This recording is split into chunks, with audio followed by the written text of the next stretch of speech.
పేద విద్యార్థులకు తమ వంతుగా చేతునందించాలనే సదుద్దేశంతో ఉచితంగా కళ్లజోళ్లను పంపిణీ చేస్తున్నట్లు Kamakshi care hospital managing director T Devaraju అన్నారు. కామాక్షి కేర్ హాస్పిటల్ ఆధ్వర్యంలో గతంలో కస్తూరిబా గాంధీ మున్సిపల్ హైస్కూల్లో విద్యార్థులకు ఉచిత కంటి వైద్య పరీక్ష శిబిరాన్ని నిర్వహించారు. శిబిరంలో దృష్టిలోపాలతో ఇబ్బందులు పడుతున్న 15 మంది విద్యార్థులకు ఉచితంగా కళ్లజోళ్లను మంగళవారం పంపిణీ చేశారు. భవిష్యత్తులో మరిన్ని సేవా కార్యక్రమాలకు ప్రణాళిక రూపొందిస్తున్నట్లు దేవరాజు తెలిపారు. కార్యక్రమంలో ఇన్ఛార్జి హెచ్ఎం మురళీకృష్ణ, హాస్పిటల్ సిబ్బంది ధనరాజ్, బాలాజీ తదితరులు ఉన్నారు.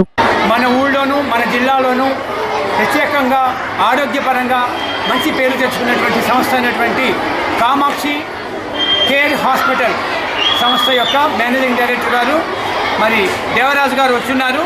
అలాగే వారికి చేదోడు వాదోడుగా ఉంటూ వారి సంస్థను ముందుకు నడిపిస్తున్నటువంటి వాళ్ళ ఫ్రెండ్స్ కూడా వచ్చినారు.